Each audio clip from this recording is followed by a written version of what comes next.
So you need to be calling, emailing, tweeting, Hello. contacting, Hi. contacting your We are here. contacting your We're going to people be and all telling set them up for you in 1 second here. We're just no starting bill at to. all. Yeah. No bill. I'm going to turn you around to see everybody else. Guys, Okay. here's Diana West. Say hello, everybody.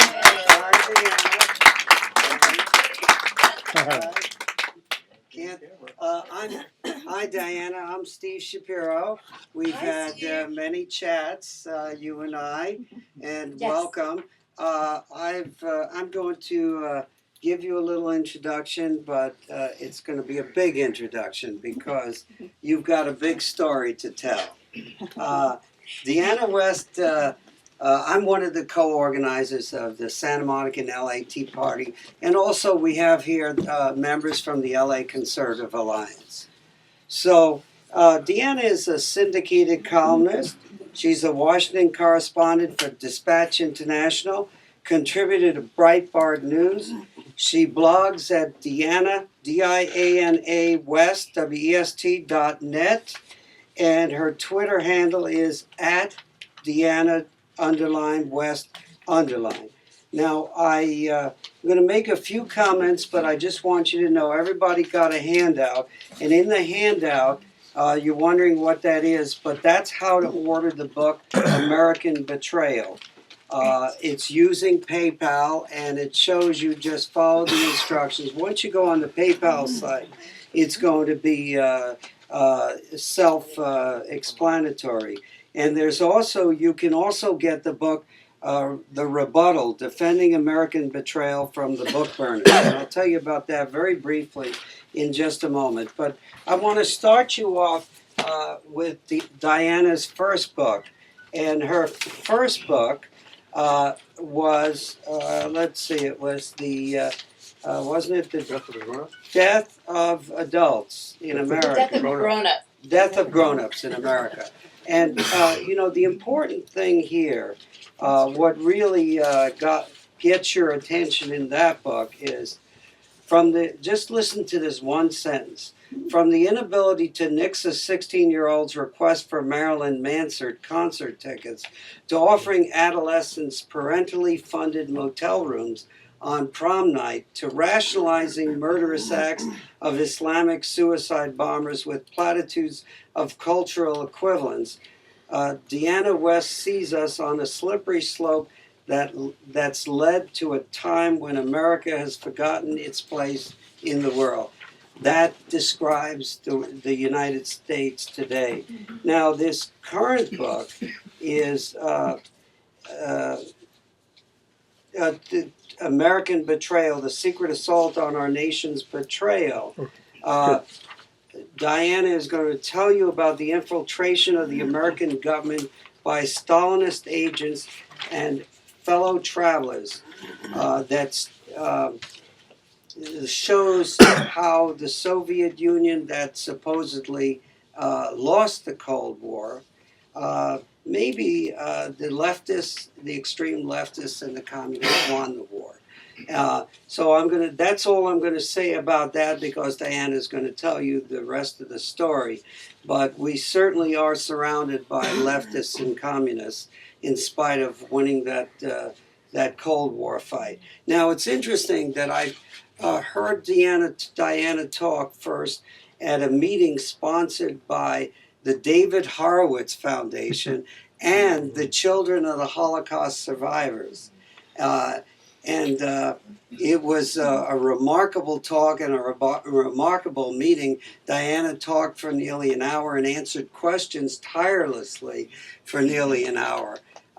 In any case, to my amazement, after the meeting, after receiving lots of praise from the David Horowitz Freedom Foundation people, Diana was attacked in the media by the same people that had been praising her.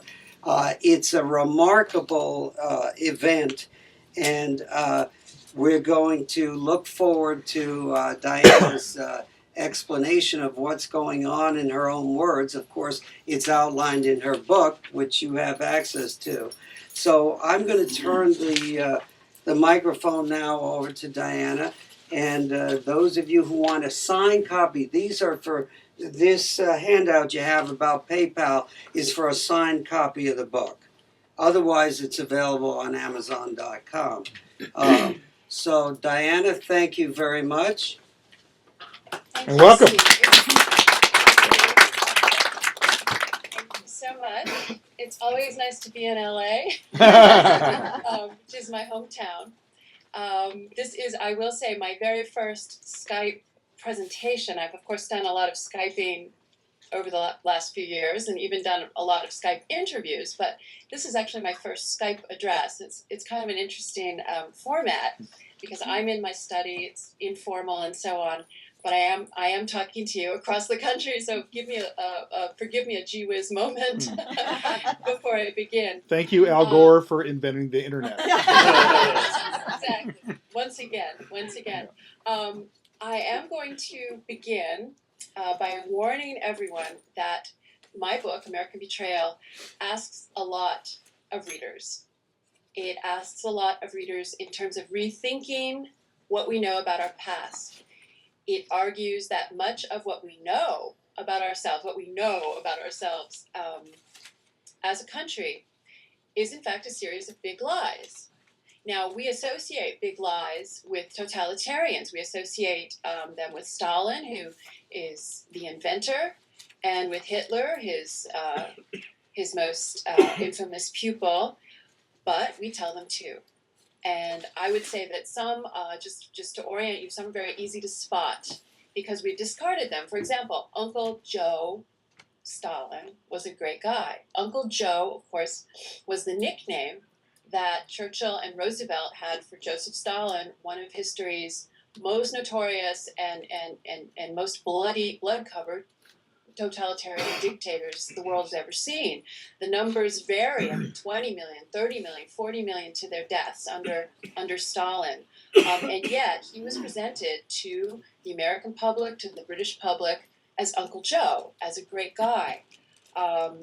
We discarded that. But we told other lies during that war. For example, FDR told the American people that in the Soviet Union, they had freedom of religion guaranteed to them under their constitution, just as we did. He told them that in a press conference in 1941, and that was a lie. That was a lie known at the time. It didn't go over well, I will say. We still tell lies. We tell lies, for example, our government tells us Islam is a religion of peace. Well, we know that's not true. We get hit on 9/11. President Bush the next day tells us Islam is a religion of peace. And we've spent the last 12 years watching how the public square only smiles on those who actually will say things to support that completely illogical statement.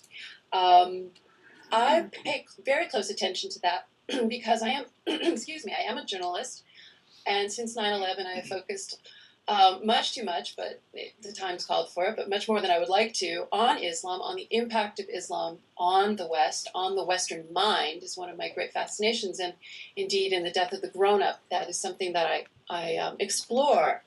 And I actually began research on this book. This was book number 2 for St. Martin's Press, trying to solve the riddle of that particular big lie, how we could maintain that Islam is a religion of peace, even as we amassed all the facts about jihad, about Sharia or Islamic law, about dhimmitud, which is the culture across centuries and continents of non-Muslims living under Islamic law. This became something I studied quite a lot over this past decade plus. How can we continue with this charade? It's a simple question, but it's one that I felt that my columns, in short form, were not getting at. I wanted more answers, and I wanted to find out if there was a precedent for this institutional failure in society to confront this existential threat to our liberty. Was there a precedent in our society for telling totalitarian-style big lies to society, and indeed enforcing them in terms of lexicons, which we saw come up under the Bush administration, of course, have ramped up under the Obama administrations? What I seemed to be examining then turned out to be as much a perversion of logic as a loss of courage. So I was facing the fact that to insist Islam is a religion of peace is to be highly illogical, or is it ideological? But you started noticing these parallels. For example, if you don't abide by this, you are branded an Islamophobe. Well, as I'm studying along, I'm finding that there was another magic word that used to brand people a few generations ago, and that word was red baiter. They work very similarly, and I was struck by such parallels. For example, in 1938, a man well known at the time as an ex-socialist, his name was J.B. Matthews. He would actually go on in the 50s to work for Senator Joseph McCarthy as a research, and indeed be removed as in an exercise of quote red baiting. But he described in an essay he wrote in 1938, he described red baiting as quote the best trick ever invented short of a firing squad for making short work of anybody who dares to object to communist theories and practices. If he is not effectively silenced, he is at least thoroughly discredited among the vast flock of citizens who enjoy thinking of themselves as liberals. This, again, an echo of today, and I'm looking at a common thread of ideology. There are more parallels. Islam, of course, a religion, is a collectivist and totalitarian ideology. It's at odds with rule of law-based liberty. Similarly, communism, which of course is not a religion but has always inspired a religious devotion among its followers, is also a collectivist and totalitarian ideology at odds with rule of law-based liberty. And it began to occur to me that not to acknowledge these facts is to help advance these ideologies. And then in my reading, I came across a very interesting comparison made by Bertrand Russell back in 1920. He made a trip to the very brand new, of course, Soviet Union, which came into being after the 1917 Russian Revolution. And he was talking about something he called the conspiracy of concealment, which is a very interesting notion. He was talking about what could not be talked about in terms of presenting the brand new Soviet Union to the West. And this would be by a number of the political pilgrims, they called them, going to the Soviet Union in those early days. And this would continue across the decades, of course. But I would just like to note his comparison between what was at that time a very exhausted Islam and this rising Bolshevism. And what he wrote was, Bolshevism combines the characteristics of the French Revolution with those of the rise of Islam. Marx has taught that communism is fatally predestined to come about. This produces a state of mind not unlike those of the early successors of Muhammad. Among religions, Bolshevism is to be reckoned with Mohammedanism rather than with Christianity and Buddhism. Christianity and Buddhism are primarily personal religions with mystical doctrines and a love of contemplation. Mohammedanism and Bolshevism are practical, social, unspiritual, concerned to win the empire of the world. Wow. Very interesting parallels, and also he was very cognizant, even that early on, of this, what he called conspiracy of concealment. And I began to note more parallels in terms of, for example, if we've seen the federal government after 9/11 whitewash Islam, during World War II, for sure, we saw the federal government whitewashing communism. Similar notions of removing facts from public discussion, removing people who discuss these facts from public roles in both our time and in these early days. So I'm looking at similar conspiracies of concealment, cover-ups of reality in both times. And really from this notion through the structure of my book, because what I decided to do, or really, it wasn't that I decided to do, it kind of happened. Sort of looking at these events, these movements, suddenly I saw this structure that looked at history not in terms of a struggle between the free world and communism, as we commonly look back at the last century, but rather between the forces of concealment, conspiracy of concealment, and the forces of exposure. And this sort of sets up a whole new paradigm, whole new structure. And at this point, I would like to just read the very first paragraph of American Betrayal. It's called The Beginning, appropriately enough, to give you an idea of what I'm talking about, this is the introduction. Sometime in 1934, two men got off separate trains at Union Station in Washington, D.C. They had arrived in the nation's capital to fight on different sides of a war. It was a war few Americans knew, or even now know, was raging all around the capital. One man in his early 30s had come to expand the reach of the secret communist apparatus already entrenched inside the U.S. government. The other man, age 60, had come to expose it. The name of the younger man was Whittaker Chambers. Later, he would become the most famous ex-communist to bear witness to the conspiracy he had served. The older man, William A. Wirt, would die in obscurity. So this fascinates me. I live in Washington. I'm coming to you here today from Washington, and every time I go to Union Station, which is quite frequently, Union Station being right at the base of Capitol Hill, I always think of these two men arriving with these completely different missions. Now, we know generally Whittaker Chambers' story is fairly well known. He would break with this conspiracy and very famously testify about Alger Hiss, one of the most famous Soviet agents in the U.S. government, a Soviet military intelligence agent. William Wirt, in this year of 1934, would testify in what I consider to be the first American show trial, kangaroo-style court.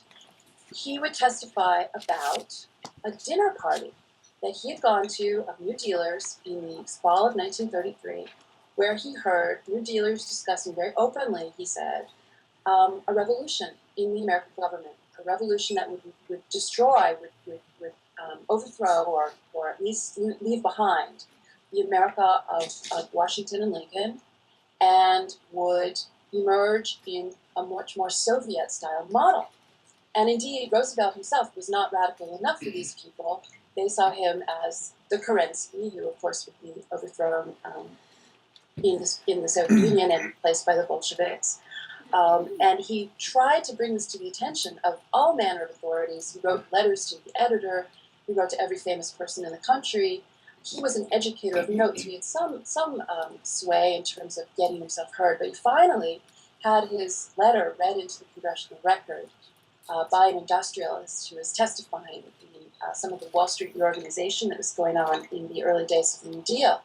Anyway, they did hold these hearings, a special hearing, 3 Democrats, 2 Republicans. And essentially, the reason I call it a kangaroo court was it was simply an exercise to deal with Dr. Wirt.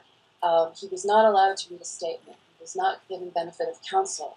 He was not allowed to call witnesses. He was not allowed to cross-examine the witnesses that were there. In other words, it was completely against Senate convention. And it was simply an exercise that later, one of the Democrats, who actually was part of the majority committee that ended up basically voting Dr. Wirt a liar, actually confessed and wrote a public mea culpa. This would have been after Dr. Wirt died. But he actually described what had happened and the collusion between the witnesses, who all said that Dr. Wirt had, in fact, talked all night at this dinner party. No one could have talked about a word in edgewise about anything, including revolution. But this congressman, Representative John D. O'Connor of New York, former representative at that time, said that no, there was collusion among the witnesses, and he regretted his role in turning the screws, that was his phrase, on Dr. Wirt. This was in about 1940 when O'Connor was writing. But if we flash forward, we find out that of the 6 other dinner guests, 3 were Soviet agents or assets. The others you could describe probably as fellow travelers, but you have 3 out of the 6 actually appearing in KGB archives as sources, agents, and so on. So this is actually what was going on. This is what Dr. Wirt set out to expose, and was very unsuccessful to do so. So this becomes kind of, if you look at the story of concealment versus exposure, the struggle between those who sought to hide the communist conspiracy and those who sought to bring it into the open, I guess the natural question is who won? Looking back, who won? I think it's quite clear that the communist conspirators won in terms of keeping the extent and the implications of the conspiracy as secret, we may, there's room for disagreement there, and there are certainly points to score on both sides, but I would just say, do we connect the fact that Adnan al-Juhayf, a proven Soviet intelligence agent, oversaw the formation of the United Nations? Do we look at the United Nations and think, oh yes, that was overseen, the very first acting Secretary General, a Soviet agent? Do we do the IMF and the World Bank and say, Harry Dexter White, another Soviet agent, proven Soviet agent? Yes, he fostered the creation of this global economic system. We don't make these connections, even though we do have this evidence. And so this became kind of a question of interest to me. Why don't we make these connections? I mean, these are obvious things. It's like we have two piles of facts developing. We have the World Bank, we have the UN, we have Soviet agents. Why don't we sort of at least understand them as being connected? What's going on with that? I think that the disconnect makes claims of Cold War victory very problematic. Also, just the fact that anyone who goes out to college believing in free markets or the U.S. Constitution soon discovers that most college campuses in the U.S. could be described as outposts of Marx. How is that an ideological victory for the Western world in the Cold War? Again, are we looking at reality? Are we looking at happy talk? One person I read quite a lot about while I was researching my book is Elizabeth Bentley. She was an American spy for Stalin. She very famously broke from the conspiracy. I actually have a picture of her I got on eBay. I'll put up for a moment. This is Elizabeth Bentley in an uncharacteristically quiet pose with her cat. Just noticed that on my desk. She correctly identified, after she broke in 1945 and went to the FBI, she actually correctly identified 140 agents and collaborators of the Soviet Union were Americans, out to overthrow our U.S. Constitution. Now, at this rate, hell will freeze over before she gets a statue at her alma mater, which is Vassar, which is Hillary Clinton's alma mater, for example. What kind of victory is that? Where we don't recognize the contributions of Elizabeth Bentley at all. Where are we in terms of reckoning with what we've been through? And so I began realizing that the people that I started thinking about as the truth tellers, the people who tried to expose this conspiracy, this dirty secret intelligence war that was underway against us and the rest of the world ever since the Soviet Union came into being. They were very open about it, actually, even as they were inserting secret agents everywhere. They were all about revolution. The people who tried to expose it, whether they were the witnesses or the investigators, became toxic objects of derision. I think that's still true. I think we still look back on that period and talk about a Red Scare. We talk about, the communist bugaboo. I mean, it's still, even as we have evidence that leads us to understand the extent of this conspiracy, with absolutely no quotation marks needed. There was a conspiracy. We have the evidence now, copious evidence that it existed, that it was very successful. And yet we still look back at this period and talk about all the lunatics who tried to expose it. And this is how they are portrayed to us still in school, in our popular culture, and so on. I became quite fascinated with these people. I found them very inspiring. In fact, I would say American Betrayal is a very dark book, but I find the role of the truth tellers, the inspirational core of, and they actually became what not the fun part of the book for me, but the more uplifting or at least positive part of the book. I felt like I was discovering a new pantheon of American heroes. I would include Dr. Wirt trying to tell the truth. I always think of him as a little man. He was about 60 years old at that time, from Indiana, coming to Washington. He must have the politics of personal destruction was not a phrase yet. It was not a practice. We hadn't gone through, these cauterizing trials in the Senate that we're more familiar with from the 80s and 90s, for example. It must have utterly been just thoroughly destabilizing. Indeed, he was said to have really had a broken heart. I mean, people did talk about him in those terms. A Major George Racy Jordan, another figure in my book. He would give sworn testimony to Congress in 1949 and 50 regarding the U.S. shipment of uranium heavy water, all manner of other things to the USSR during World War II at a time of the Manhattan Project. When I was reading about Major Jordan, I just was wondering, why don't we know about this? This was documented shipments of uranium, documented shipments of heavy water. Investigators were able to do this at the time. Sworn testimony. How fascinating! I mean, what is this all about? What was going on? Why was this? Why don't we know? And this became sort of my, as I was doing this research in this room, usually in the dark of night, or dark of morning, which is when I like to work. I was constantly coming up with this notion of why don't we already know this? Diana? Jordan, another truth teller. Question for you real quick. Sorry? A question for you from your book about Racy Jordan.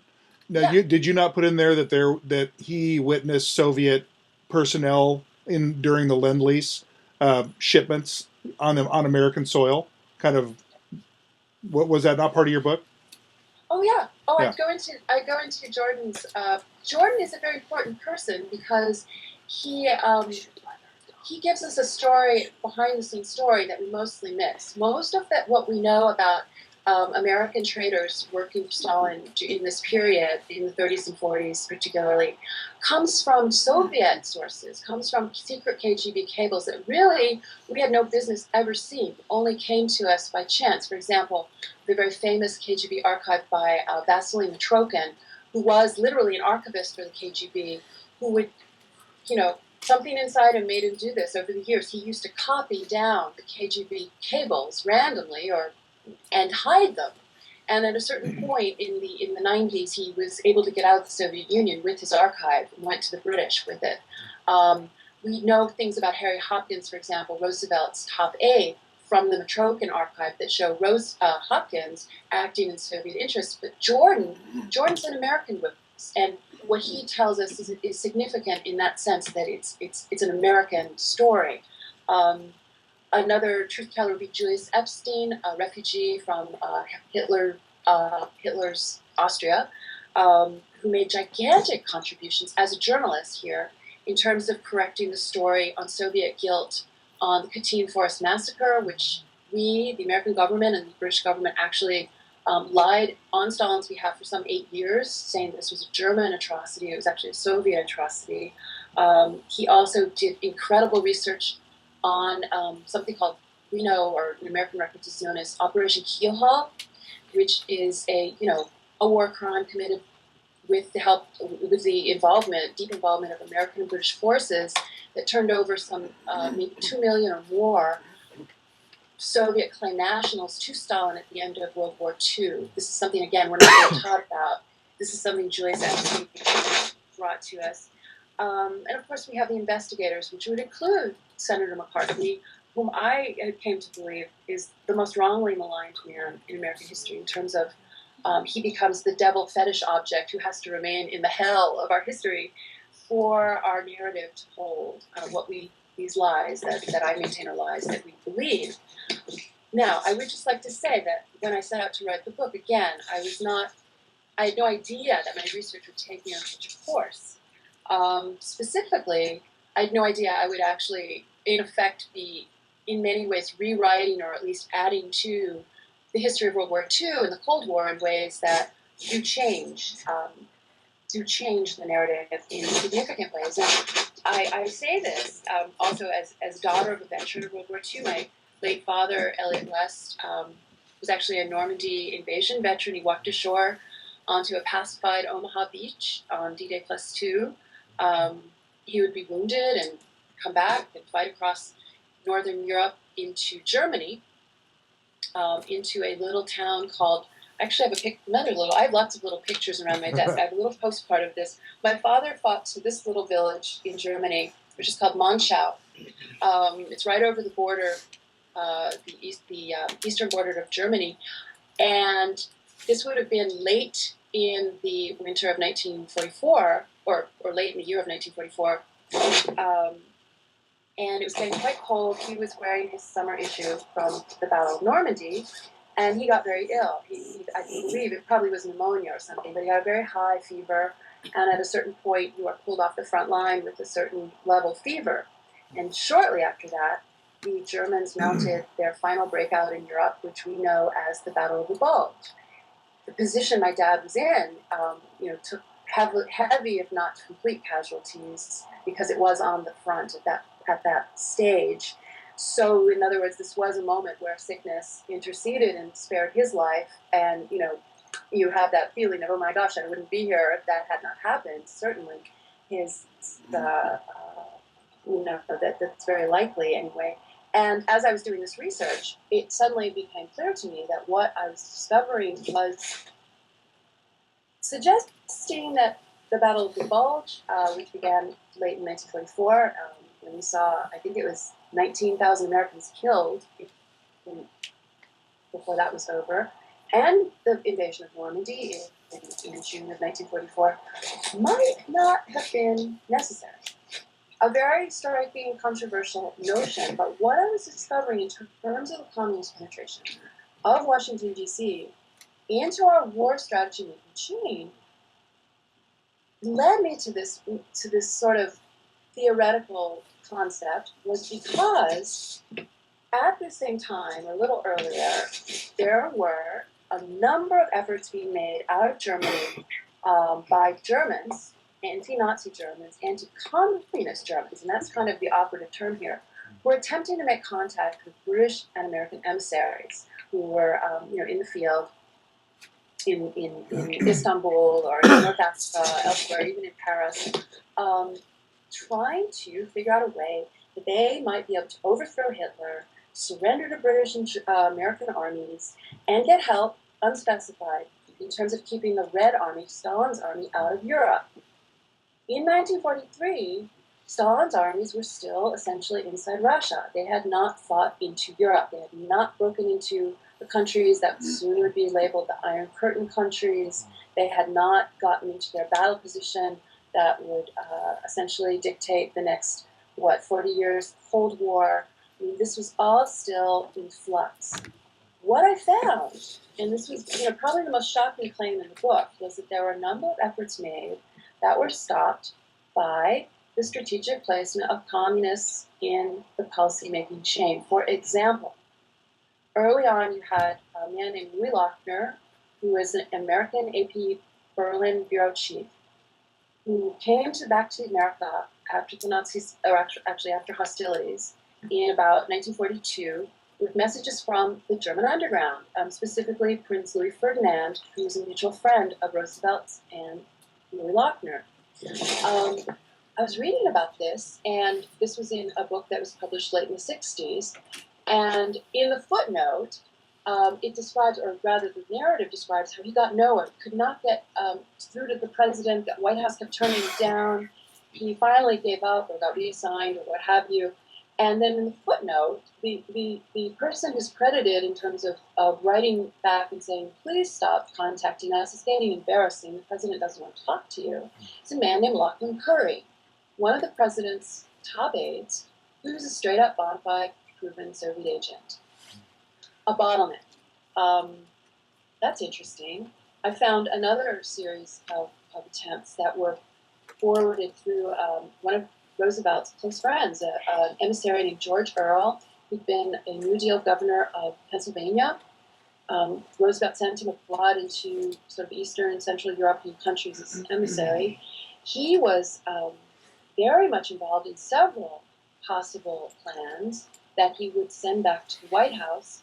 And his contact in the White House was Harry Hopkins. He was reporting back directly to Harry Hopkins and the president. I found a letter in Earl's own hand to Hopkins where he actually says, I'm going to be sending my dispatches back to you, Harry, because you know what the big guy really should be looking at. You'll see what's important. Well, there's a lot of evidence there that Hopkins was not acting in American interests first. There's a lot of evidence there that he was an agent of influence. He was acting in Stalin's interest, that he was fostering Soviet strategy and so on. This becomes a very troubling development. Other situations arose like that I go through in the book as well. Allen Dulles, of course, became secretary or head of the CIA later. He discussed his contacts as a OSS agent, the OSS being precursor to CIA, with the German underground when he was stationed in Switzerland innumerable efforts made by various groups, some military. He was mainly dealing with a group known, very famously known as the Kreisau Circle.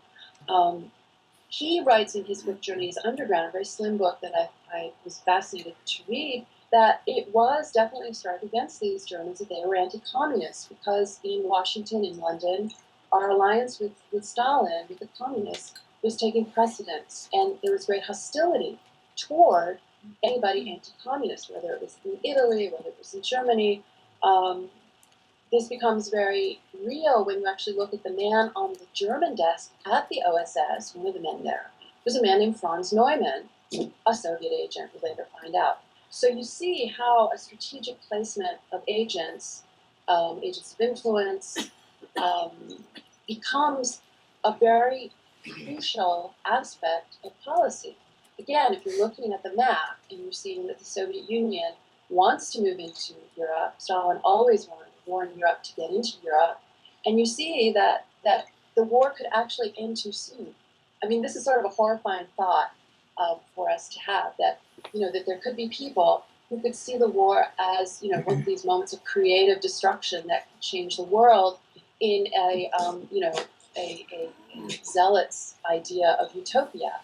In other words, that all of the people, most of the people who died in World War II, this would include most of the Jews in the Holocaust, the other millions of people as well, the cities that were firebombed, most of this destruction was still ahead in 1943 when there was all this movement going on. So this is where what I'm looking at is not just kind of figures on a page or counting up who's an agent where, playing Where's Waldo in terms of where these agents have penetrated to.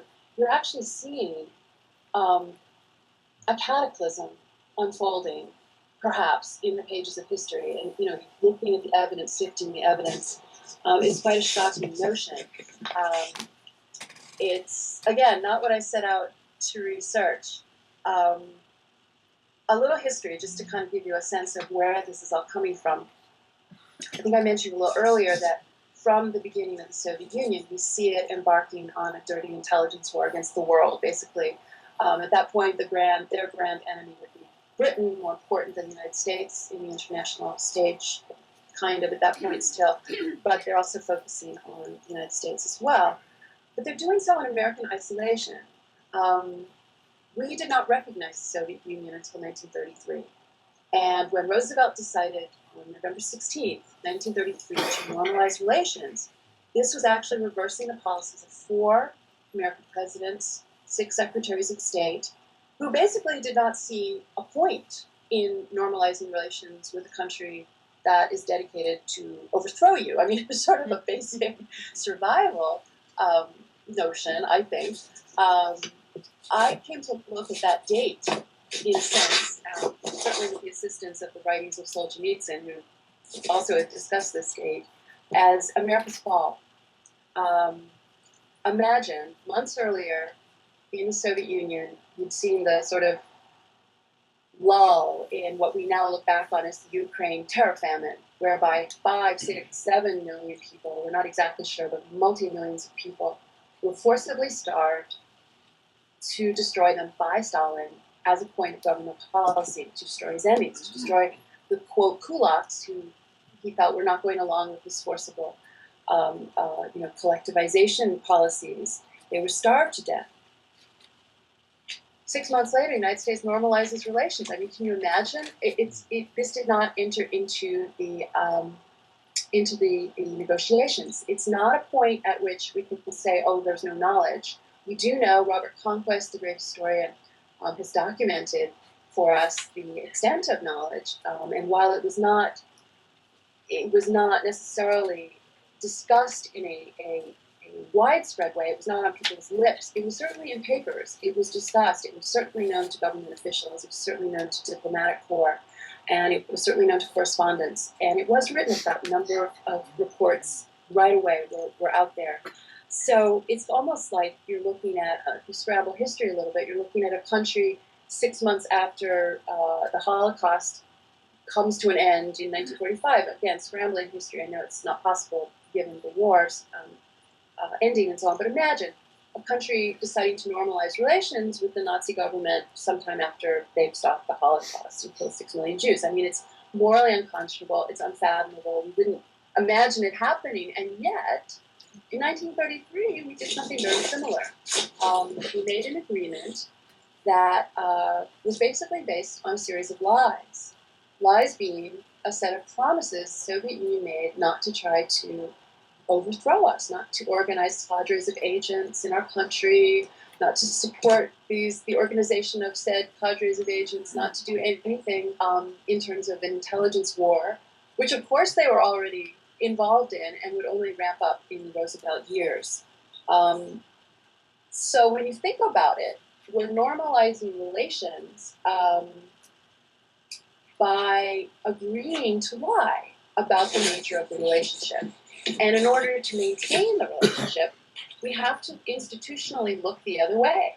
We have to continue to pretend that these things are not happening, that people who know about them are wrong or need to be moved out of their offices or need to be ignored. I mean, in other words, we're entering into an alternate reality for the sake of this relationship. And I believe this becomes the subtitle of my book is The Secret Assault on Our Nation's Character. I think that from this institutional acceptance of lying, we do see a rise in double standards in the way we conduct ourselves as a nation and foreign policy, certainly. And I would argue that it also feeds into a lot of the ills that very often conservatives try to diagnose in terms of moral relativism, cultural relativism. Many, many things seep into our tissues from this sort of learning to bald-faced lie. It's not that lying didn't exist. Of course, we have a commandment against lying that takes us back thousands of years. But in terms of the conduct of a nation, I think that there is something a little different that we see happening that becomes a vector or an influence on the rest of our century and the rest of our conduct. And this is something I try to track in the book as well. Meanwhile, we do see the infiltration of the government, not just, for example, not one Aldrich Ames, the very famous spy identified, in the 90s, I guess it was, not 5 magnificent Cambridge, so-called magnificent Cambridge spies as led by Kim Philby. But we're looking at hundreds of agents who have been identified since the fall of the Soviet Union or the dissolution, I would think is a better word, and the brief opening of archives in Moscow and Washington, whereby we can identify names. Many have not been identified.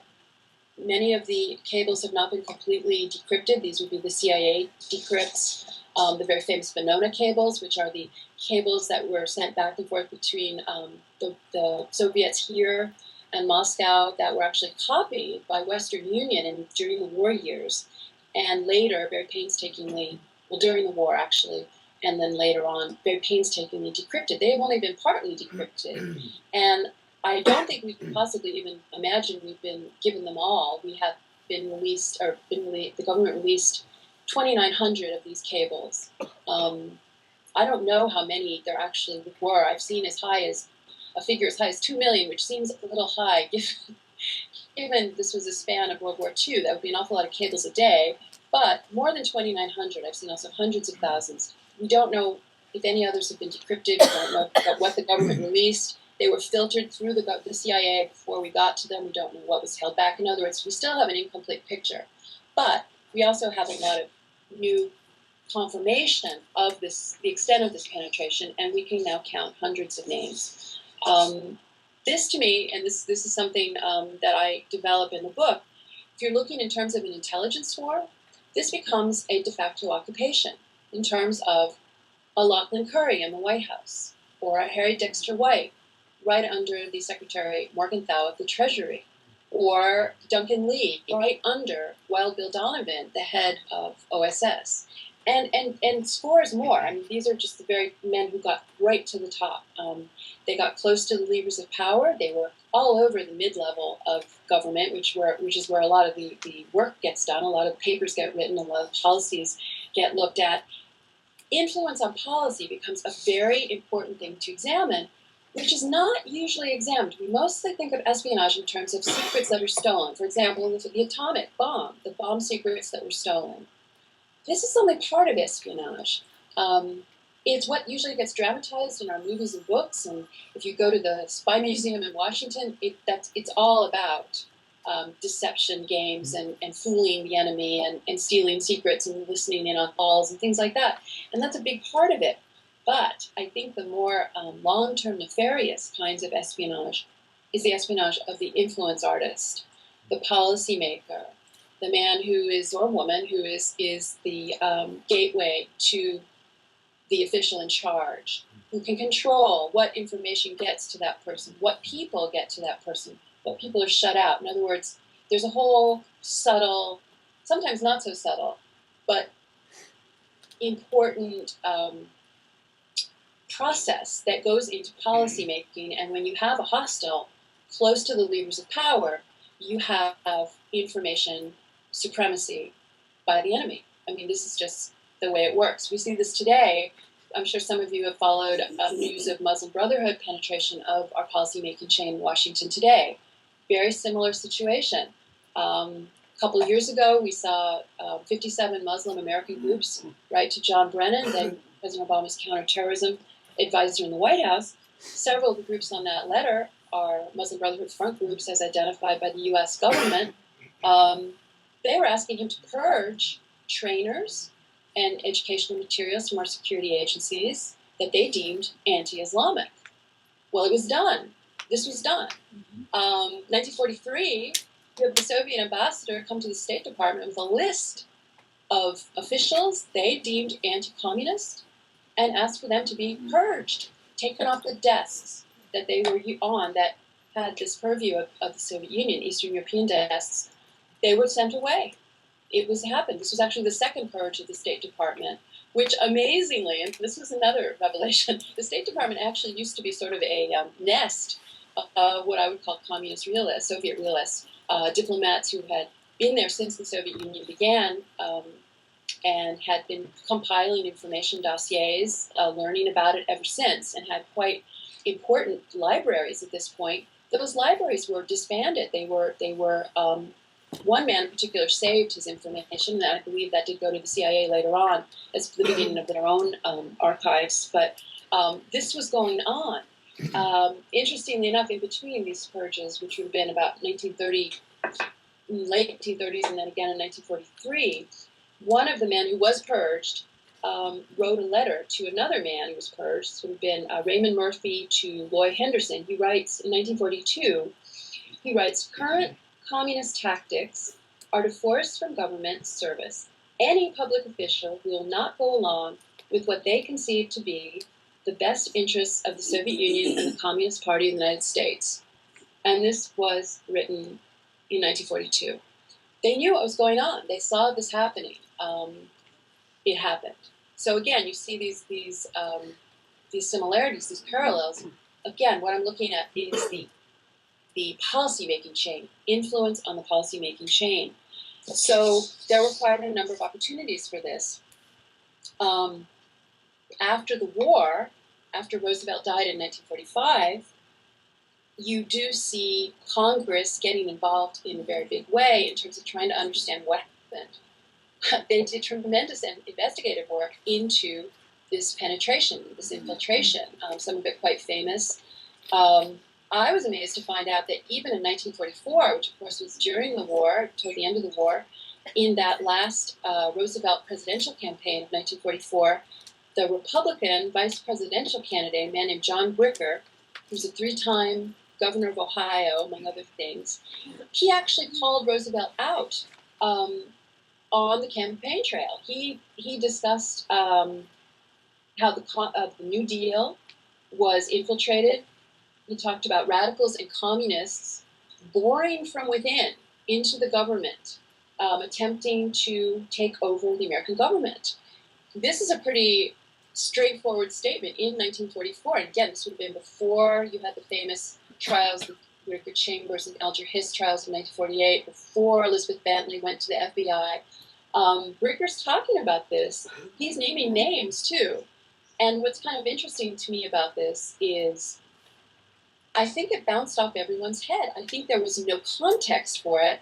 I think there were a number of reasons he wasn't going to get very far, but part of it had to do with this notion of no discussions, concealment, conspiracy of concealment, if you want to use Bertrand Russell's phrase, this elimination of anti-communist books. We didn't see anti-communist books published during World War II, the institutionalization of the Office of War Information during the war, which was, we now know, we can look back on the personnel and see they're riddled with communist agents.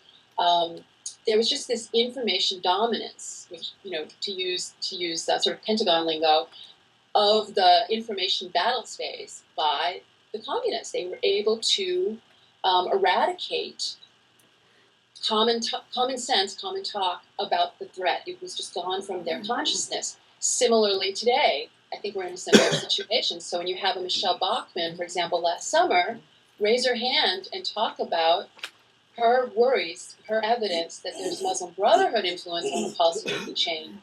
I think for a lot of Americans, it bounces off their heads. They're not used to it being discussed. It's been eliminated from the public square. So again, we're looking at kind of how dangerous this phenomenon is. How did I come to all this is a good question. Again, using these archival translations that have been compiled since the 90s.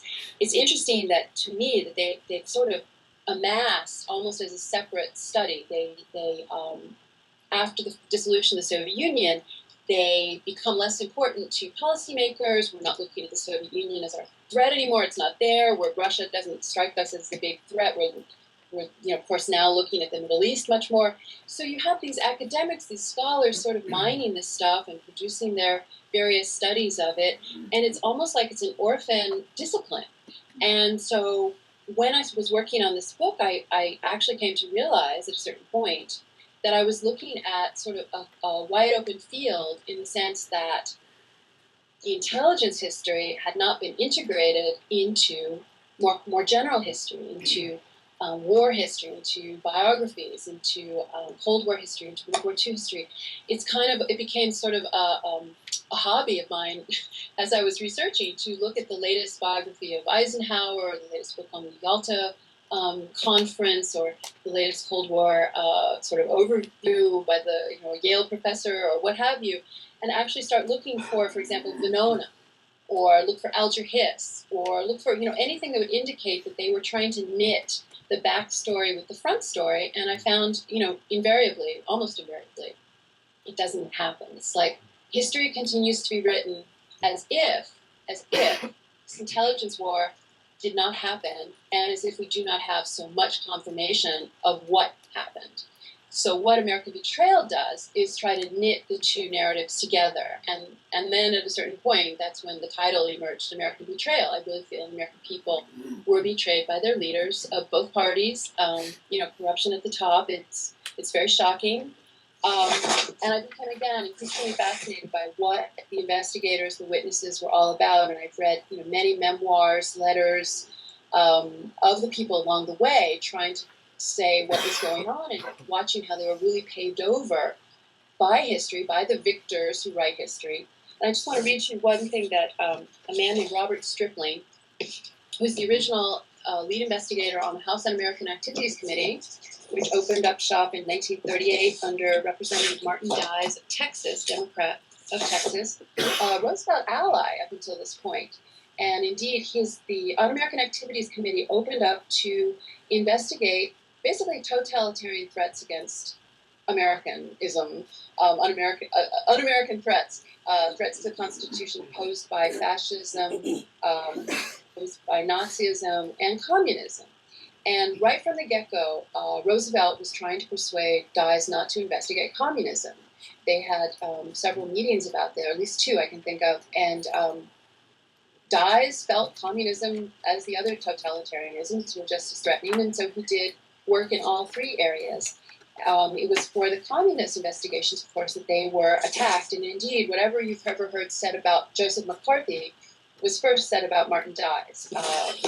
That's kind of a fascinating parallel in terms of Red Bader and so on.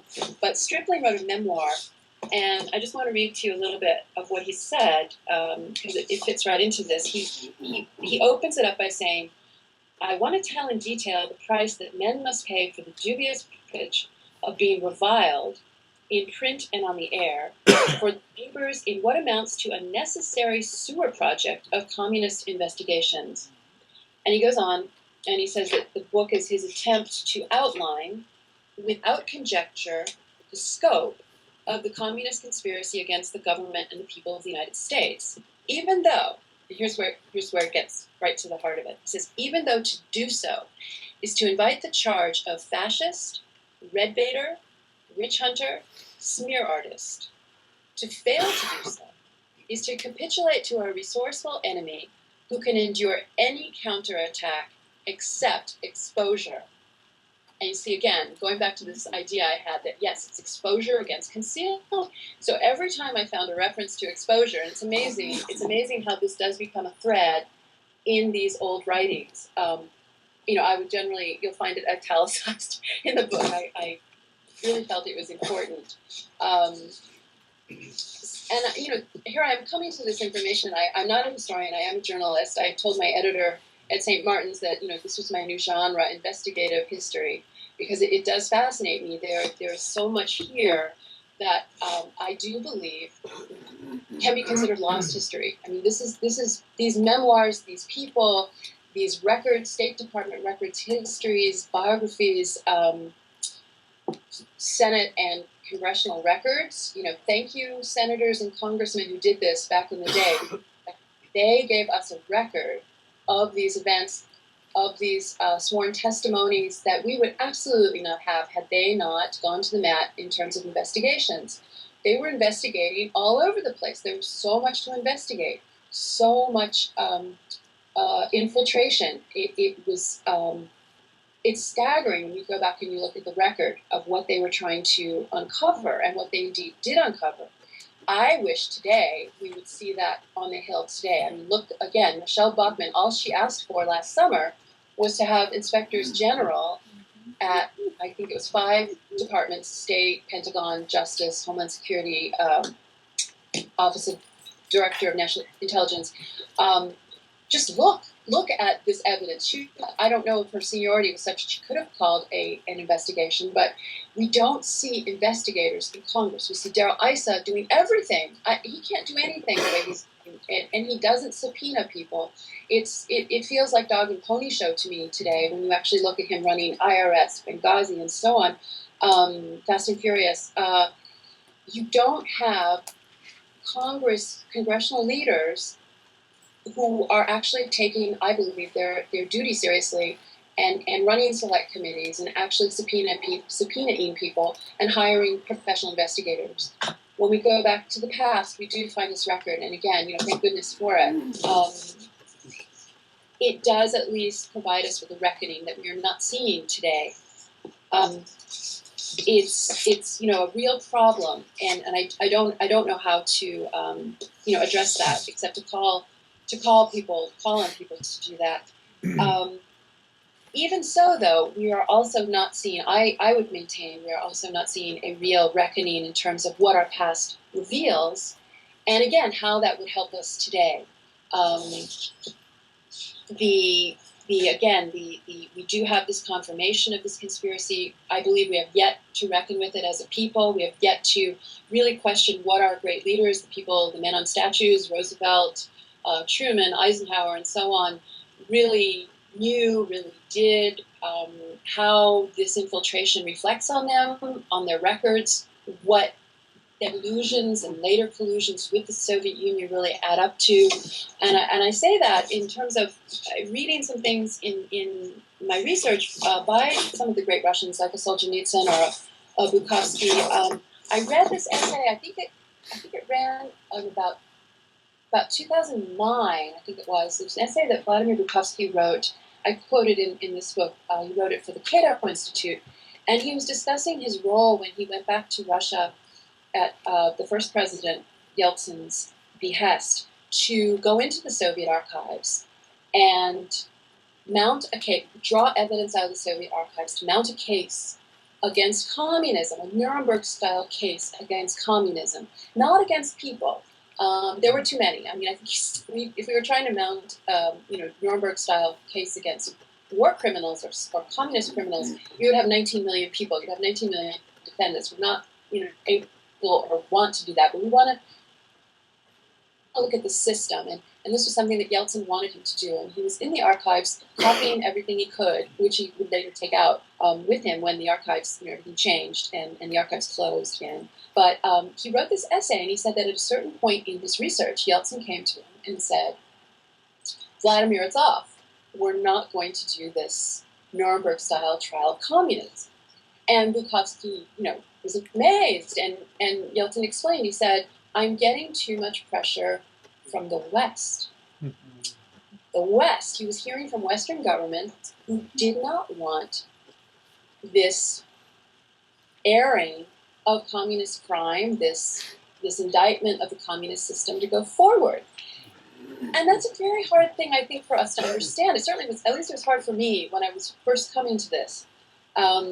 I really didn't understand how that could be. I mean, I was reading this essay, trying to understand, but how could that be? Why is that the case? And then, as I'm going through this research, it does, at a certain point, strike me, going back to this notion of silence, collusion, silence, going back to the initial involvement, the initial normalization of relations, the lies that entailed, the silence of the famine, going forward to the wartime alliance, which for Solzhenitsyn was our second big failing, going back to the silence, the continued forced massacre, going forward to the collusion of American and British forces in this war crime of turning over millions of Soviet-claimed nationals to the Gulag, to Stalin.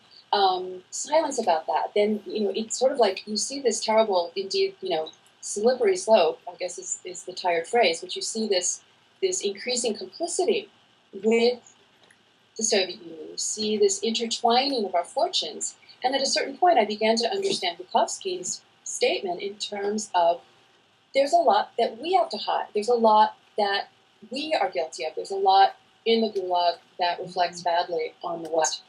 And this, do we keep the door closed? Do we allow that to all slip away? Do we want to examine it? And I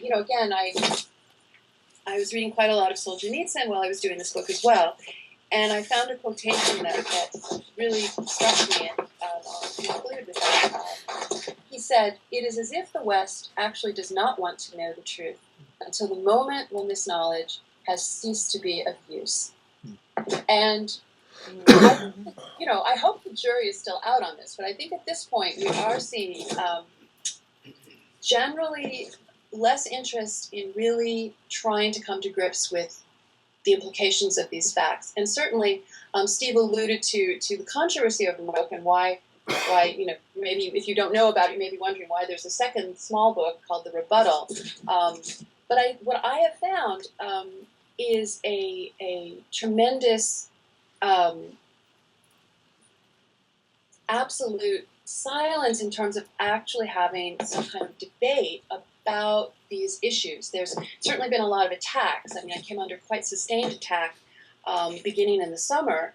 It hasn't really stopped yet, but it's not so much a debate. It's not so much an airing of ideas. It's more or less an attempt to stop the book, to stop the ideas, to stop me, to discredit the work, to discredit the ideas. It's a book. It's once somebody actually looks at the book. I mean, you may not agree with the book, but the book is actually very copiously researched, and at this point has some very, I'm very grateful for some of the experts who have championed it and find the work of merit. But we can talk about that if people are interested in more. But the main point has to do with, I think, just trying to come to grips, put facts together, not just simply repeat and parrot old narratives just because they're there, but really not be afraid of confronting some of these truths. And I think the main reason that is important, I think that just the simple exercise is important to always try to pursue truth as best you can, but it actually has a real application now, because what I came to understand was that communism was really the first totalitarian wave to come to us and undermine us. Islam is the new wave. It's the new totalitarian wave. And having been undermined already, I think accounts for why we are utterly being completely undermined today. And so maybe I'll end there and see if there are any questions. But thank you for your very kind attention. Well, thank you very much.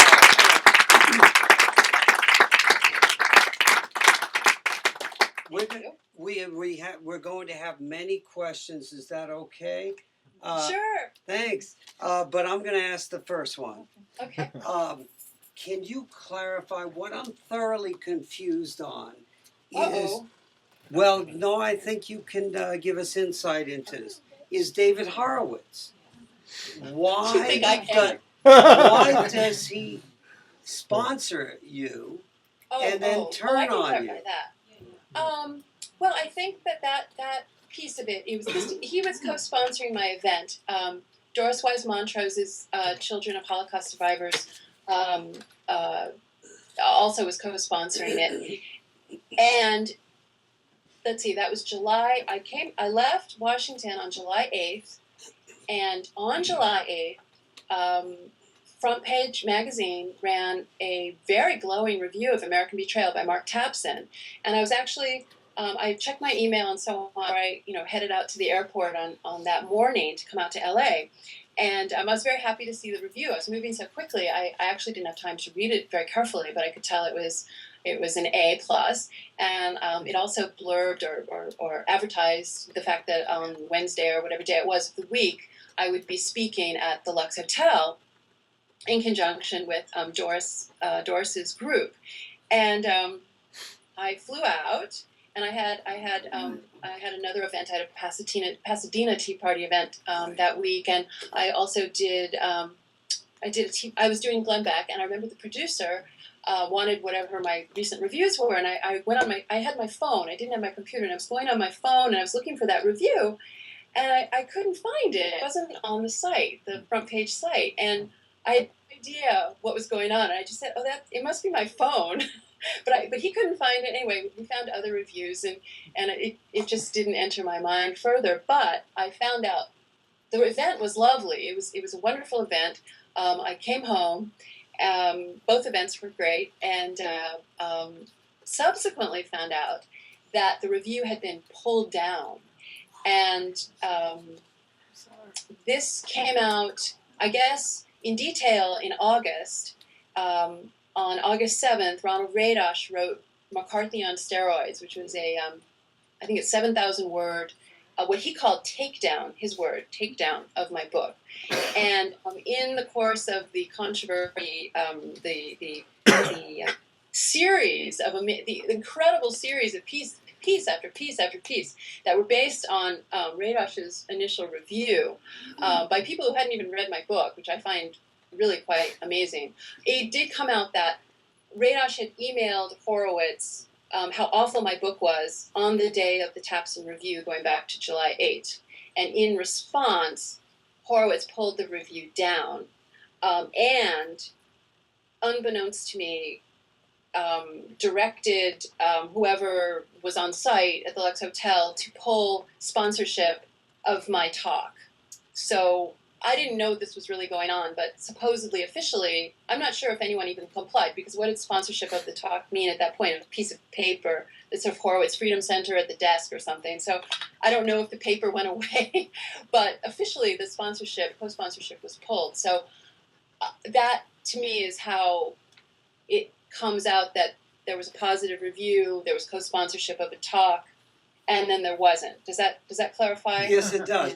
But the David Horowitz Freedom Center was all over the Lux Hotel on the day you talked. Oh, really? Yeah. Oh, so it was there. It was there. Okay. Oh, okay. Because I was at that talk. That's where I met you. Mm-hmm.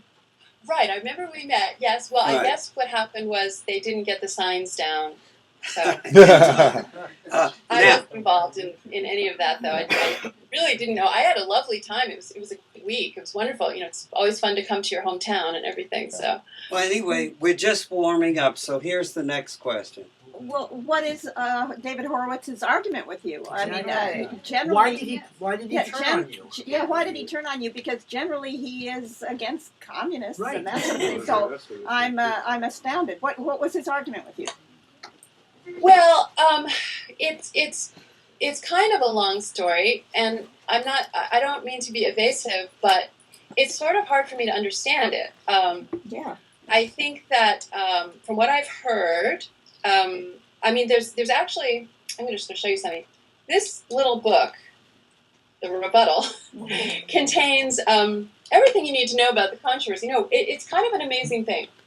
The Radosh review comes out, and the problem, again, in terms of my disappointment that I've not been met with actual debate, the attacks on the book, and I use that word, you know, without any inflammatory desire. They were attacks on the book, were falsehoods, invective, name calling, misrepresentation after misrepresentation, pure sloppiness. I mean, the thing is, I ended up having to write, and I did this on advice of wise advice.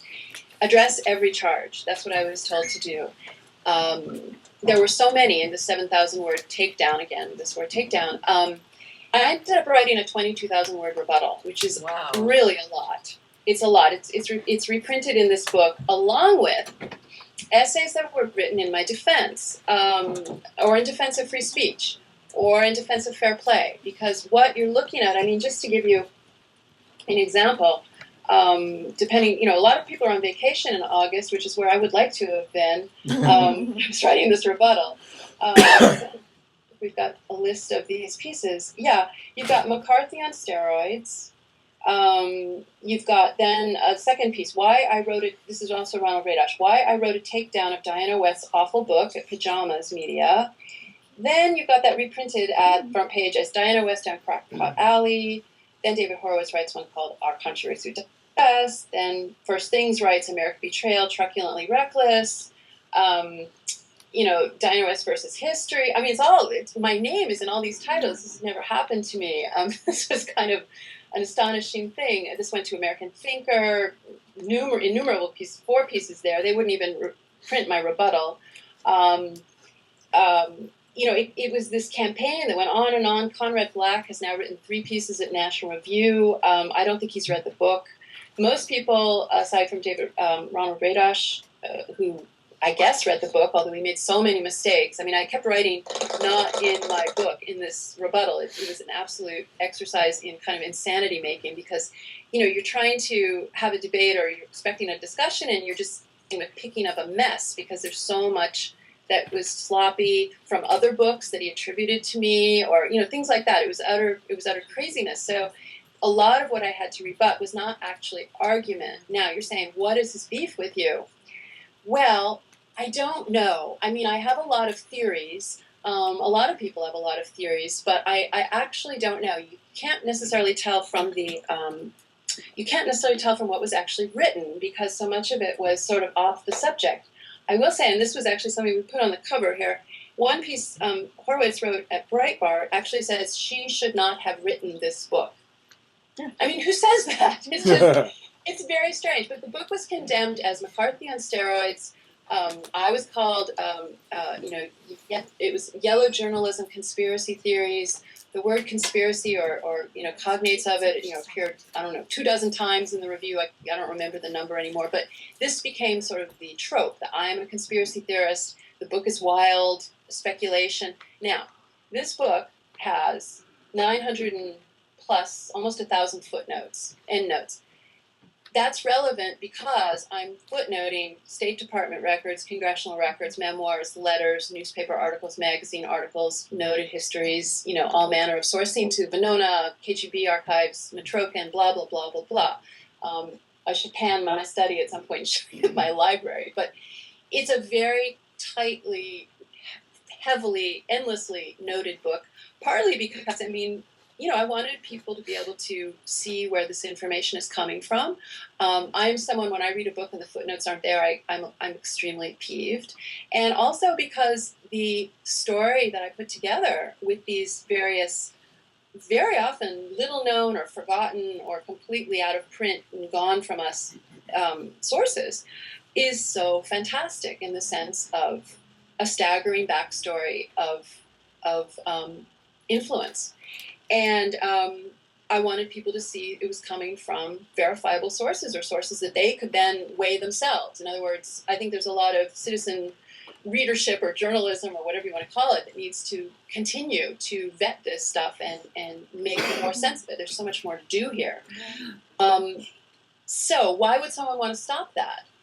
Well, I don't know. I mean, except that I am looking at domestic history. I did notice, in the Radosh takedown, for example, there's a great upset over anything that tarnishes Truman's legacy. Truman's legacy needs to be abroad as a great cold warrior. Well, I'm looking at what he's doing at home, where I don't think you could possibly apply the phrase cold warrior to him. What he does, for example, when Whittaker Chambers comes out and goes to Congress in 1948, and then we see the trials of Alger Hiss exposing him as a Soviet agent, did Truman want to give Chambers a medal for exposing this man at the top of the State Department, doing all kinds of harm that we can now verify, for example, at Yalta? I mean, the canard is he had no impact. That's really, kind of a fairy story, which we can now document. No, he wanted to see if he could indict Chambers for perjury. I mean, this was his notion. And again, coming back to my theory or my foundational structure, concealment versus exposure. The impulse of the leaders at the top, I found almost invariably, was to conceal, to cover it up. I think that Truman was acting for various reasons, including not wanting to open up the can of monkeys, the barrel of monkeys, that the Roosevelt White House was in terms of communist infiltration. J. Edgar Hoover, the anti-communist head of the FBI at this time, is from, I forget what month, but at some point in 1945, once Truman is in office as president after Roosevelt has died, is sending report after report about his suspicions or his evidence, his investigations into all manner of communist infiltration, all manner of communist cells. Truman is being made aware, he's being brought up to date on what's been going on in terms of what the FBI is tracking. He's not having any of it. His administration's not having any of it. So again, you're looking at sort of I guess you can call it a revision, if you want to use that term, but sort of I like to think of it maybe as an amplification or an addition, a new sort of tranche of information to allow us to look back on, for example, I'm talking now about the Truman administration. Maybe this is upsetting. It seemed there was one point in the Radosh Review that goes after this notion of Truman knowing. Radosh maintains he couldn't have known, about Hiss and Harry Dexter White, for example. I don't remember all the details, but maybe what I'm doing with this book, more so than obviously more so than conventional histories, is focusing on the domestic scene, the domestic penetration, the influence of communists on America's history. Really, I mean, it's a very I think generally, and this certainly was my training, and this would be through high school and college. You go through World War II, triumph, good war, then the Cold War starts. Well, what I'm looking at is a Cold War that's been in progress since the beginning, really, but certainly since that point of normalization in 1933. And I'm looking at how it's playing out, and I'm looking at how agents of influence and straight-up agents and their assets and their dupes and the whole, panoply, because it's a big spectrum of involvement, is working its way through the system and is really, in some ways, sewing it up. I mean, in terms of, again, this notion of the information battle space, in terms of pushing certain policies. Of course, it's not always working, and of course, there's varying talent and there's varying interplay and all kinds of factors, but you're looking at a thing you can start to track. And in the book I start identifying and laying out patterns of behavior and trying to address momentous events with this knowledge we now have and examining them for evidence of this, again, influence on the policymaking chain. And again, relating it to our time, I work with this in my day job, you could say, in terms of the post 9/11 era, and have become quite, fascinated and repelled by what I see going on in Washington today. I see that it was going on before. Maybe there's efforts, to forget about it. I can't really speak for.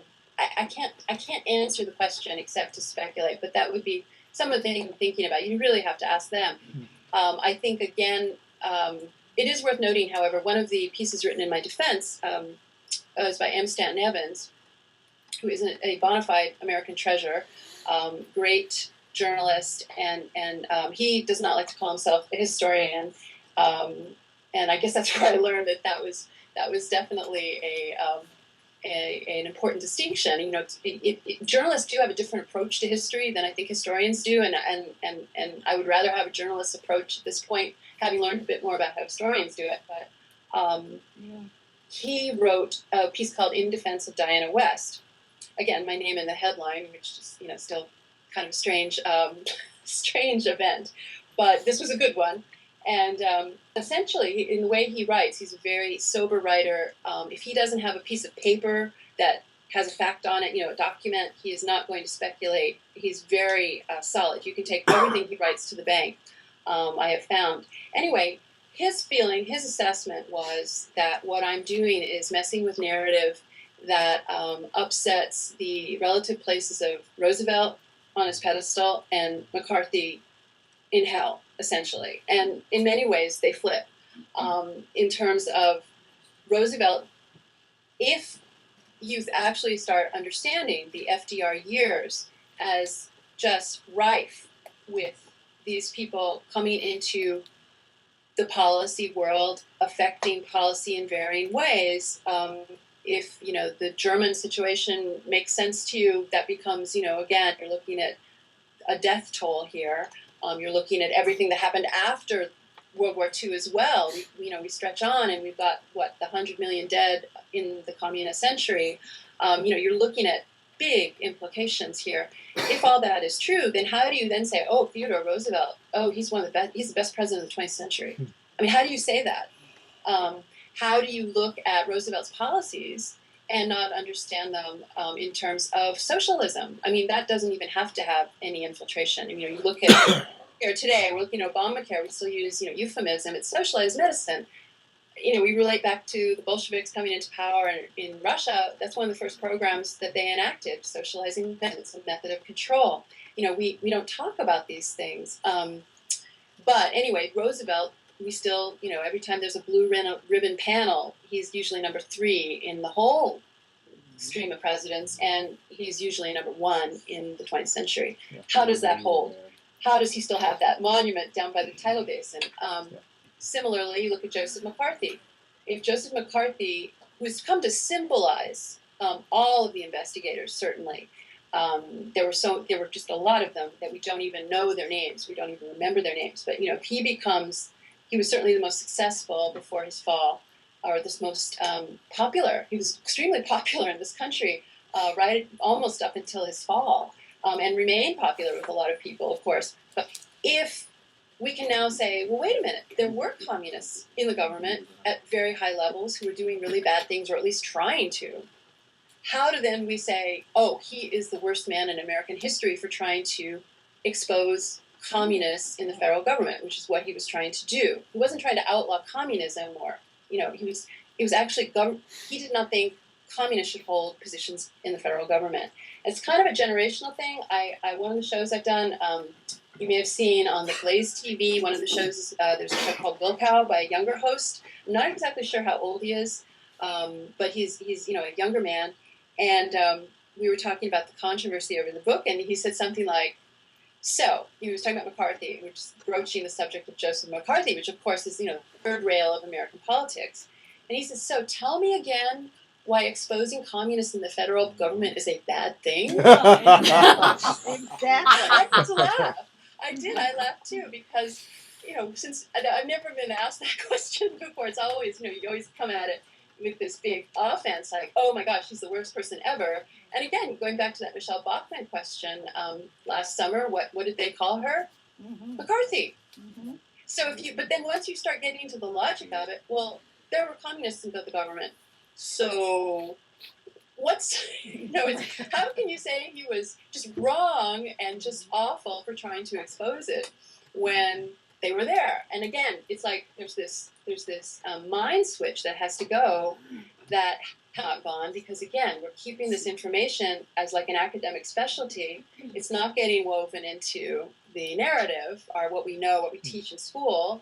Maybe David Horowitz just doesn't want to go there. Maybe I can't speak to it. Again, I'm merely speculating, but I think there is something there that Stan Evans, identified. That was his feeling. Like, you cannot disturb McCarthy and you cannot disturb Roosevelt. And my book does both. Well, the problem, we're going to get to more questions. Problem we have is that young people aren't taught that communism is bad. So Right. that's really where it's at. Let's take a question in the back and then we'll come up front. Yes, please. With reference to David Horowitz, it may in fact be a case. It's no secret that his parents were registered communists. Absolutely. That he was read well into his 20s, maybe early 30s. 30s. And who says he's still not read? And maybe his true colors are now coming out. Maybe what we've seen for the last 25 years, and I followed him for 25 years, has been a sham, and that his true colors and his attack on you represents his real redness. Wow. And perhaps a Shakespeare's line, as he does things he protests too loudly, is relevant. Maybe it's Well, not. I've heard that before. I really can't speak to it. I think that they're discovered. Well, I did expect pushback on the book. I didn't expect it to come with what we think of as the right. It is true that the heart has come from ex-communists. David Horowitz, Ronald Radosh, I believe, was in the SDS. Certainly, another red diaper baby. And these men were definitely communists into their 30s. But it's again, I think that we may be looking at a generational situation. Comparing again, the Will Cow reaction, and the McCarthy bit is very important. I think that there does seem to be a desire to let sleeping dogs lie as the history of the 30s, 40s, 50s, 60s, and then sort of pick it up with the rise of Reagan and the dissolution of the Soviet Union, and we move on, and let's worry about Muslim Brotherhood penetration today, which I think would sort of describe very truncatedly what you would hear most likely at from the Freedom Center or something.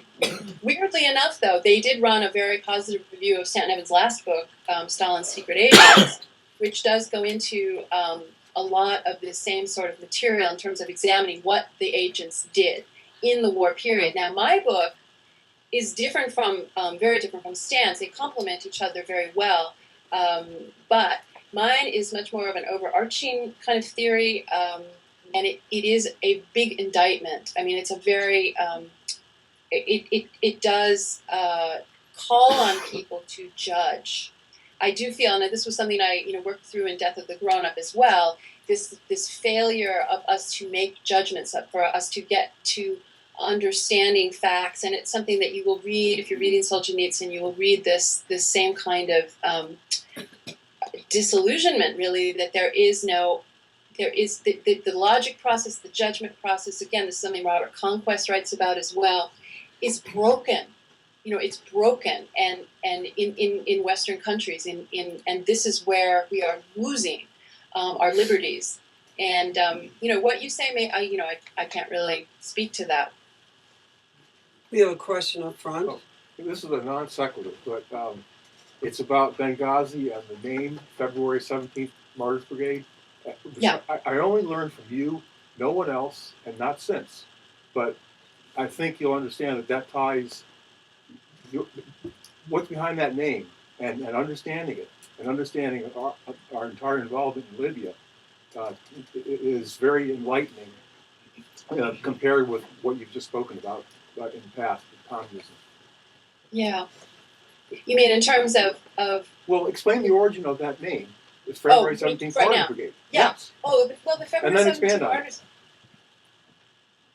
Yeah, the that of course is the contractors that running the Benghazi compound on the inside, and this was problematic from the start because the February 17th date refers back to, people say, oh, that's the beginning of the revolution in Libya, but it's actually goes back some years earlier to 2005, I believe it was, on February 17th in Benghazi, when there was a street war broke out in protest of the Danish cartoons as championed by then minister in the Italian government, Roberto Calderoli, who was actually on Italian television and saying that we have freedom from the West, and the Islamic world needs to recognize that, and we can draw cartoons, and indeed, and then he sort of pulls open his suit jacket in very dramatic Italian sort of operatic fashion, and he's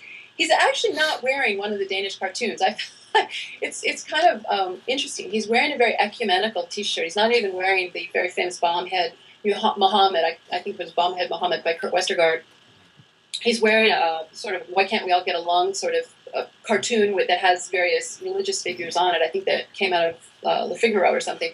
But anyway, he's making the same point that we have freedom of speech, and he says, "I'm going to wear this T-shirt until the Islamic world recognizes that we have freedom of speech." Well, a couple days later, after Friday prayers, all these things always happen after Friday prayers, Benghazi erupt, hundreds, maybe thousands of these same, people we were supplying and helping a few years later, march on the Italian consulate in Benghazi, burn it, attack it. The Italians have to be evacuated by Gaddafi's police at this point, or his army, still in force.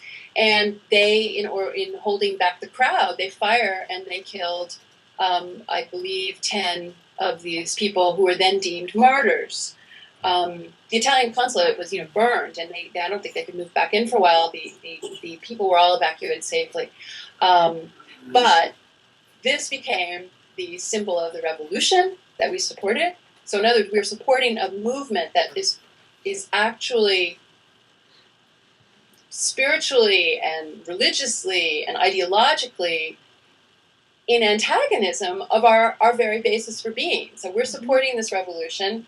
We not only support them, we actually hire them as guard on our very far-flung, ill-defended compound. And so that would be the genesis of the February 16 Martyr Brigade, which barely ever came up in Congress. I mean, we had all these hearings where they're talking about, they drone on about security in the months up to the attack, and the talking points after the attack, they hardly ever focused on the events of the attack. I actually had reason to interview Charles Woods this past week for a piece that should be coming out on Breitbart soon, and he was making the same that it's like we are it's an act of he didn't use this word, but I'm just saying it's like almost like misdirection. We're looking at other things, and here you have February 17th Martyrs Brigade.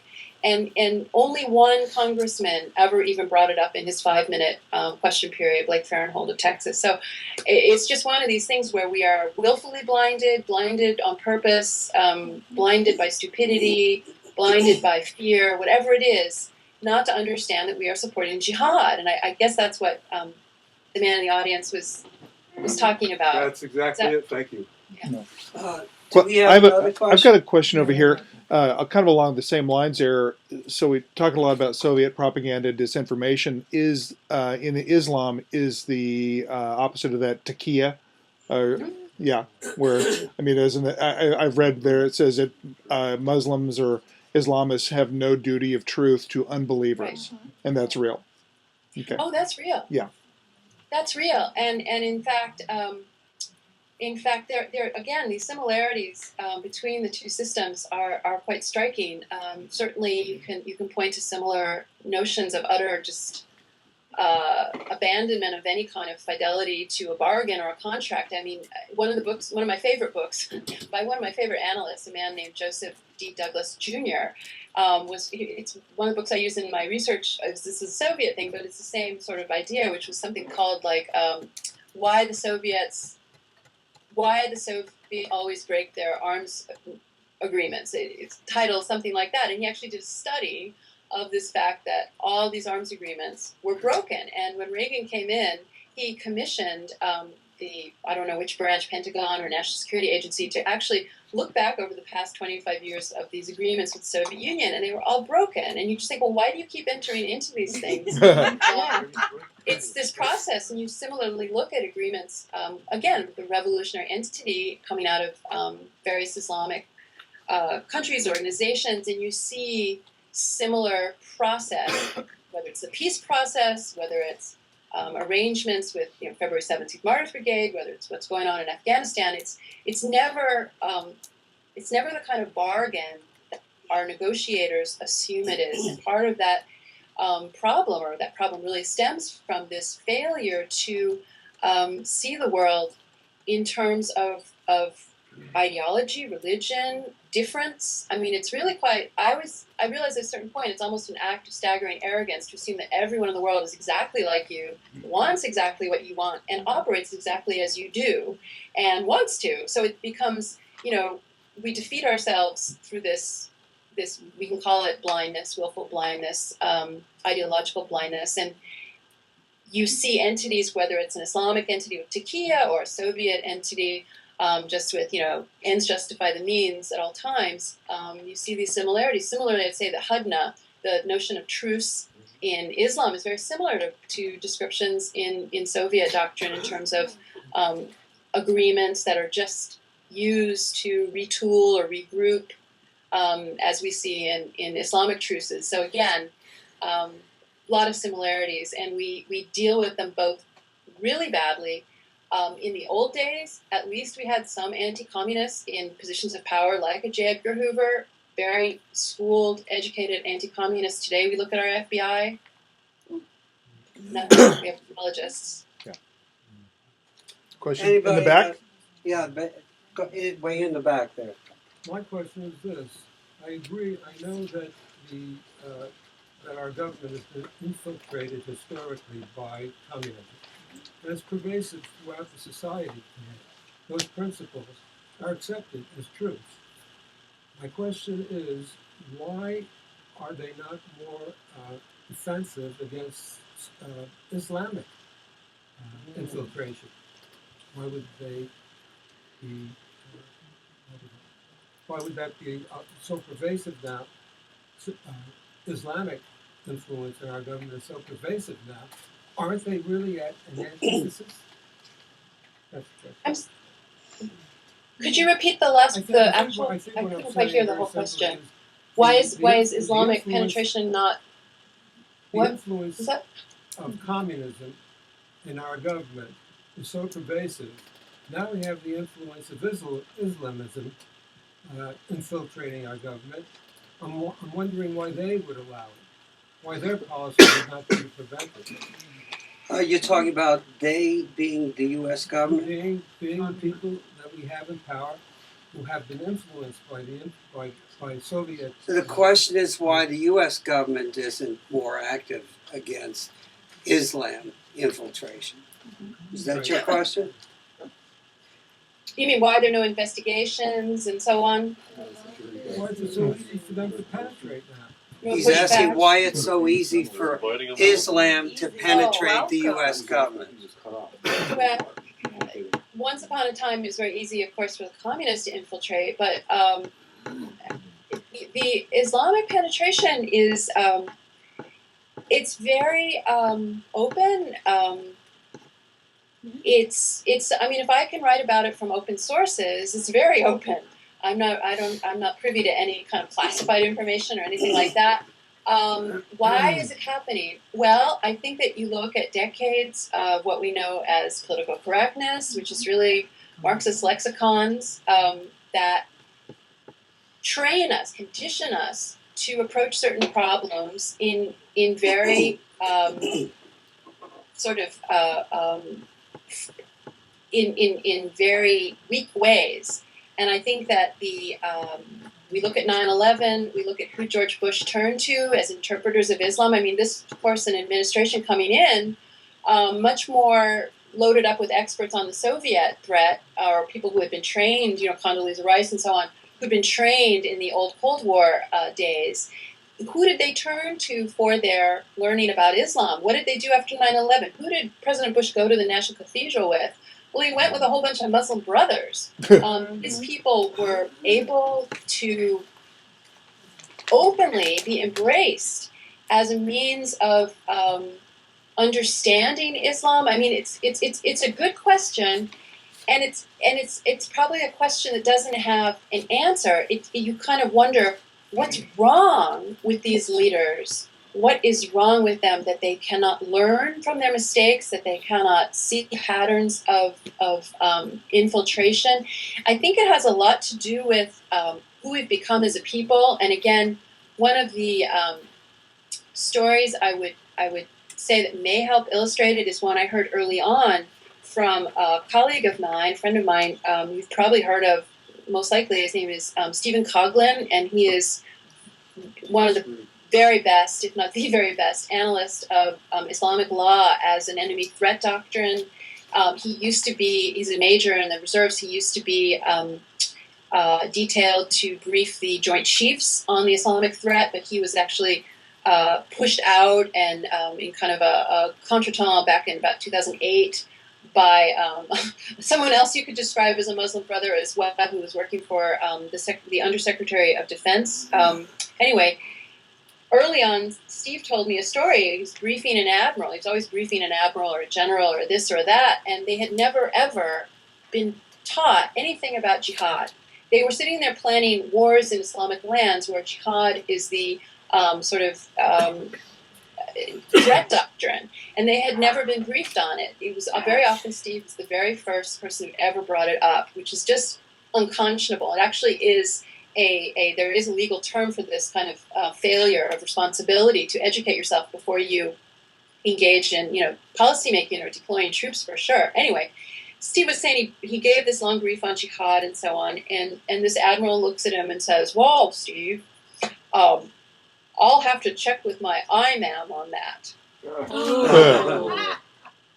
The point being, and this is actually something I write about in chapter 1, because this is sort of a real gee whiz moment for me, in the sense of he can't assess information himself. He can't look at, when Steve gives one of these briefs, they're kind of legendary. He's got every Islamic law book, he's got every treatise, he's got it all there. There's nothing loosey-goosey at all. This is all absolutely by the book. And the idea that an admiral or another figure of authority in the military in particular, actually deploying troops, cannot assess information for himself and make a judgment, again, getting back to this notion of judgment, I think shows this complete abdication and this complete weakness, moral weakness, spiritual weakness, all of them probably, that we have in our leadership.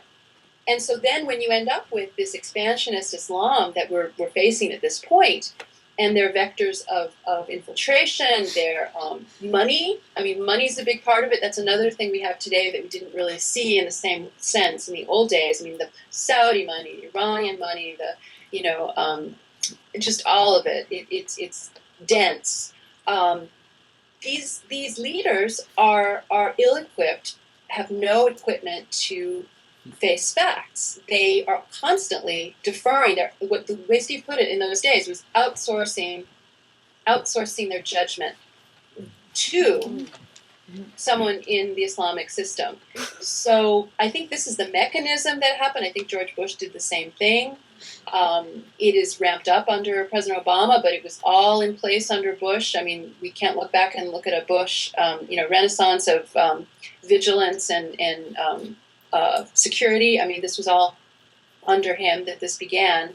It began before that as well, but it's in some ways an unanswerable question, like why are they like this? But I think they are like this, and the mechanism of infiltration becomes very easy to watch. And I think it is an overlay of what we've been softened up by with this communist undermining, in terms of undermining our sense of who we are, what we stand for. I think Steve mentioned earlier, no one's taught communism is destructive to every living thing. I mean, we are completely context again, and thus our leaders fail. Diane, can you take one last question? Sure. I know you've been terrific. Let's Right. take this young lady right here in the center. Did you find anything in the Reagan administration that also, because that was one of the big administrations that were against communism and did things. Yeah. Did you find anything Bad. bad? Yeah. That's a great question. I came out of my research still very admiring of President Reagan, so that's a relief. But I would say that on his watch, one of the, I think the ultimate American betrayal in the way my book is structured is the betrayal of American POWs. And this goes back to every conflict that we've ever had with the Soviet Union, which most of us forget. I know I certainly didn't think of it in these terms. It goes back to World War I, when after the Russian Revolution, we were actually fighting and supporting the White Russians against the Red Russians. And we had doughboys in that conflict end up in Soviet jails, and many of them were released. There weren't that many. I mean, we're probably talking, under 1,000. But still, it's a lot of men, and some of them were released in the 1920s when there was actually a quid pro quo. The Secretary of State, I can't remember his name, but actually said, "We're not going to give you any famine aid unless you release our guys."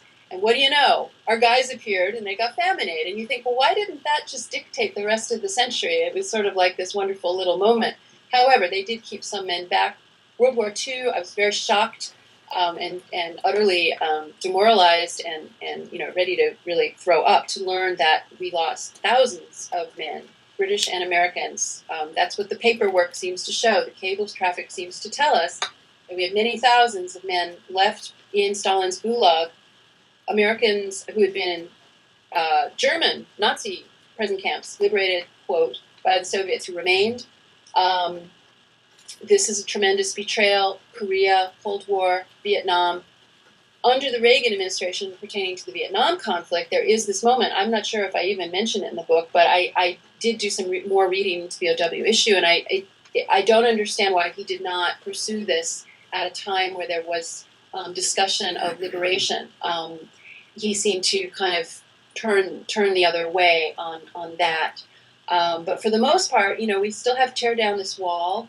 I think that his adherence to that was obviously absolutely crucial. That's sort of, platitude of the day, obviously. But his Evil Empire speech, which I had never actually read until I was researching the book, I find the Evil Empire part was actually kind of on passing. He was talking about moral equivalence. It was a good speech about moral equivalence, and he sort of mentions this evil empire, and he was basically saying, don't just sit on the sidelines and think that you're being above it all by not taking sides against this evil empire that's done such and such.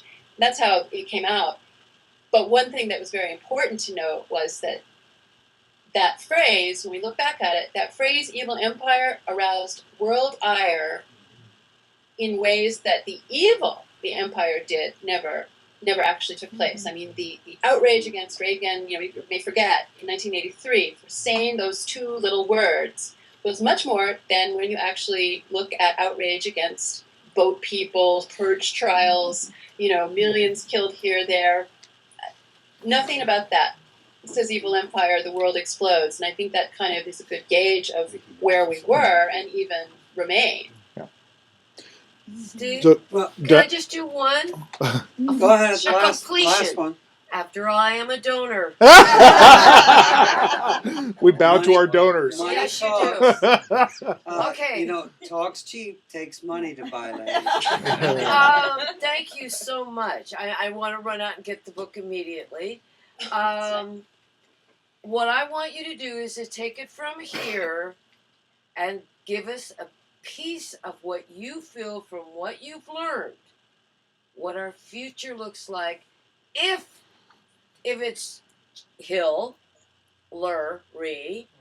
will it make any difference in the way the United States of America's future looks, whoever it is that gets into office and gets into power? Well, I think it will make a difference. If Hillary, the Clintons, I mean, we have to talk about Hillary as the whole, right? I mean, this is not just Hillary.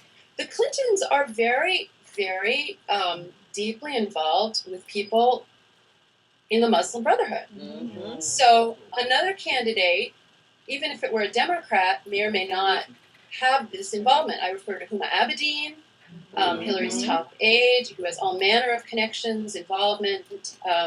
Recently, and this, I don't think this was too much of a story, it was kind of staggering. Recently, a couple weeks ago, a man, whose name, I'd have to look up the names and stuff, but the man who worked for the Clinton Foundation for 5 years was arrested in Egypt. His father's a big mucky-muck in Muslim Brotherhood in Egypt. He was arrested for terrorism in Egypt, and he had worked 5 years for the Clinton Foundation. Now, we also know the Clinton Foundation, when she was confirmed, this was another thing that you just wanted to throttle Congress on. When she was confirmed first to be Secretary of State, I remember writing a couple columns about this. I mean, it's a no-brainer. It's not like my columns were brilliant or anything. Essentially, looking at they released, thank you, Clinton Foundation, they released their donor list for that period. Now, we haven't seen them before or since, but it was just rife with all manner of potentates, dictators, Middle East money. I mean, how somebody gets confirmed with that kind of baggage in your husband's family foundation is extraordinary. But again, I think that speaks to the level of corruption that we would expect to see entrenched in a Hillary Clinton candidacy, presidency, etc. And that's just a little piece of what my problem is with the Clintons. But just in terms of national security, I think that that's a huge issue that even another Democrat might not have that level of involvement and really unextricable involvement with just this dirty money. So, Diane, what we're hearing is that if Hillary becomes president, Obama may not have been the worst president we ever had. I think that's fair to say. You can always go lower, right?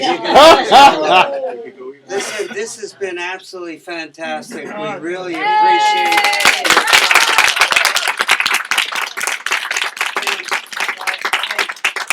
I have to tell you, I have some more forms on how to get a signed copy of the book from PayPal, and we certainly, I've got to go out and get that rebuttal book for sure.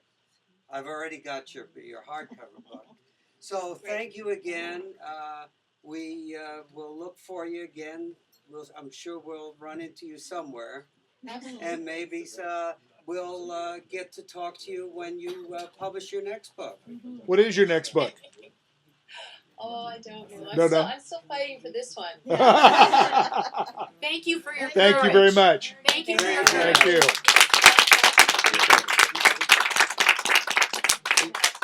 Bye. Bye. Bye-bye. So I have these forms that